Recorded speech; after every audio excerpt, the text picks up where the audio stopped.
So a quick reading from an article in the January 1997 issue of Byte magazine titled Java Security and Type Safety. We'll just scroll down to look at the picture really quick. The subtitle says Java performs several safety checks before a downloaded applet can execute. And so we have the Java security triad. Inside of a web page is the applet class. That goes over here to the bytecode verifier, which then goes to applet class loader, down to the namespace where there's an applet class in there, and then down to the Java virtual machine.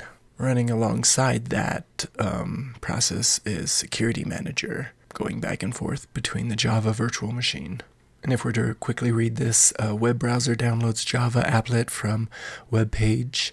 Number 2, the downloaded bytecode undergoes format checks and static type checking. So the Java is out there on a server somewhere. It comes down to your machine where that bytecode gets checked. Then there's a class loader, which instantiates the applet in a namespace. Next, the applet executes and attempts a dangerous method, let's say. Then the security manager is consulted before the method runs, and the security manager performs runtime checks based on the calling class's origin. The security manager may veto some activities attempted by external code. So I think this is a really interesting, but also short article for us to read. We're getting both computer science and cybersecurity history in today's video. Java's ability to download, integrate, and execute code from a remote computer is a double-edged sword. On the positive side, the use of Java enables a computer to obtain new capabilities with little user intervention. In addition, Java requires no installation of hard-to-track down and dubiously secure plugin files.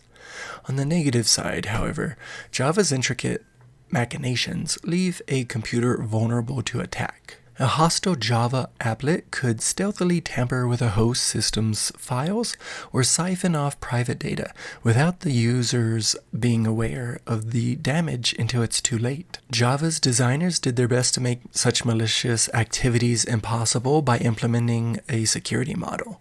This security model performs a number of checks before allowing a downloaded applet to execute. Java security relies on 3 prongs of defense: the bytecode verifier, the applet class loader, and the security manager. Together, these 3 prongs perform load and runtime checks to restrict file system and network access, as well as restrict access to browser internals.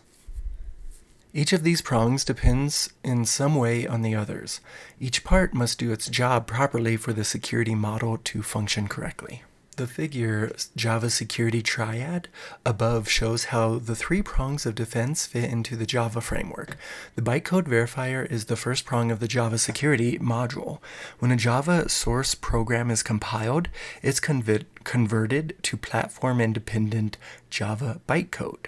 The verifier then checks that the untrusted outside code plays by the rules before it's allowed to run. The verifier checks bytecode at a number of different levels. The simplest ensure that a .class file, that is, a bytecode file, has the correct format. On a less basic level, the verifier applies a built-in theorem prover to each method. On a less basic level, the verifier applies a built-in theorem prover to each method. The theorem prover helps ensure that bytecode does not forge pointers, violate access restrictions, or access objects using incorrect type information. The verification process, in concert with the definition of the Java language, helps to establish a base set of security guarantees. Java's second prong of security defense is the applet class loader, typically supplied by a browser vendor. It loads all applets and the classes that they reference. So that's kind of funny to read about different browser vendors. And again, this was in 1997. So we're not talking about some of the browsers that you watching this in 2023 probably think of when you think browser. When an applet is loaded from the network, the applet class loader receives the binary data and instantiates it as a new class. The class loader determines when and how an applet can add classes to a running Java environment. Part of the class loader's job is to make sure that the applet doesn't install code that replaces important components of the Java runtime environment. In general, a running Java environment can have many active class loaders, each defining its own namespace. Namespaces allow Java classes to be separated into distinct kinds according to where they originate. In other words, a namespace is a type-safe portion of memory with classes that are associated with a specific class loader. So now we're on our third prong of the Java security model, the security manager, which restricts the ways in which an applet can use visible interfaces. Thus, the security manager implements a good portion of the entire security model.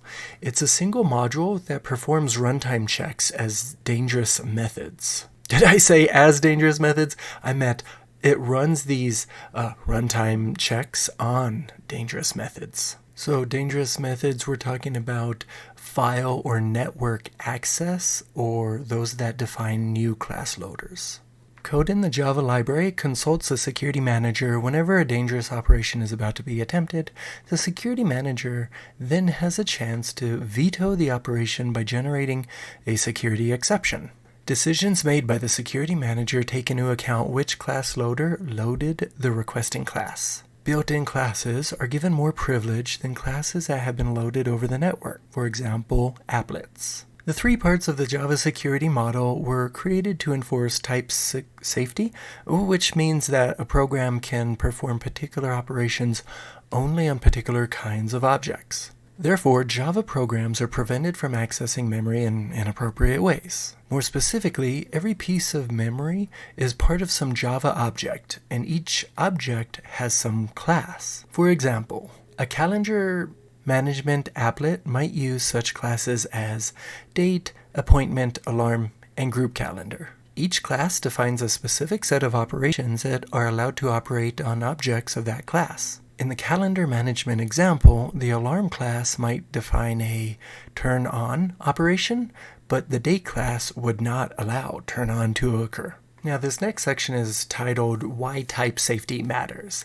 To understand why, consider the following slightly contrived example. Calendar management applet mentioned above defines a class alarm, which is represented in memory. Alarm defines an operation turn on, which sets the first field to true. The Java runtime library defines another class called applet, whose memory layout is shown in the figure. So here's the figure they're talking about. It's titled Java ensures that malicious programs can't gain access to system resources. We have this make true method. It is not allowed to go this way in terms of file access allows or network accesses, but it can go to alarm with a turn on, set time, set alarm. Note that the first field of applet is file access allowed, which says whether or not the applet is allowed to access files on the hard disk. Now suppose that a program tries to apply the turn on operation to an applet object. If the turn on operation is permitted, the program sets the first field of the object to true. Unfortunately, since the target object is really of type applet, setting the first field to true allows the applet to access the file system. The applet is then allowed incorrectly to modify and even delete files. For people living in 2023, that would also mean ransomware type stuff like encrypting files. So this next section is titled How Java Enforces Type Safety. Java labels every object by associating a class tag with it. One simple way to enforce type safety would be to check on an object's type tag before every operation on it to make sure that the object's class allows such an operation. This approach is called dynamic type checking. Although this scheme works, it's inefficient. Programs end up running slowly because the system spends a lot of time checking class tags. To improve performance, Java uses static type checking, which is more complicated but more efficient than dynamic type checking. Static type checking is where the Java system looks at a program before it runs and carefully deduces the results of the tag checking operations. If Java can figure out that a particular tag checking operation will always succeed, then there's no reason to do it. The check can safely be removed, thus speeding up the program. Java's designers carefully crafted the Java language in bytecode formats to facilitate static type checking. Each piece of bytecode is a binary representation of an assembly-like language with opcodes and operands. But Java opcodes always take type-specific arguments. There are no generic operands that take multiple types in the same operand position, as is the case with processor assembly languages. This and other properties of bytecode make static type checking easier to implement.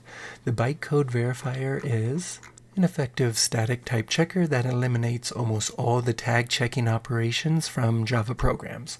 The result is a program that's type safe, but that runs quite efficiently. Our last section is type confusion. There is only one problem with Java's static type checking strategy. It's complicated. Although Java's designers obviously got the overall strategy right, a great many details have to be correct for type safety to be enforced. An error in any of these details leaves a tiny, albeit crucial, hole in Java's type safety armor. A clever cracker who finds such a hole can launch a type confusion attack. This is done with a Java applet carefully designed to leverage a tiny type enforcement hole into a complete system penetration. The attacker can set up a situation like the aforementioned alarm applet example, in which the program has one type of object, but the Java system thinks the object has some other type. Because the verifier normally prohibits such actions, type confusion errors are usually the result of bugs in the Java implementation. It is hoped that such problems will disappear as the implementation is debugged and refined. So that's the end of the article, written by Gary McGraw, PhD, research scientist at Reliable Software Technologies Corps in Sterling, Virginia. Looks like Edward Felton, PhD, an assistant professor of computer science at Princeton, contributed, and portions of this article are taken from the author's book, Java Security, Hostile Applets, Holes, and Antidotes. All right, thank you for watching.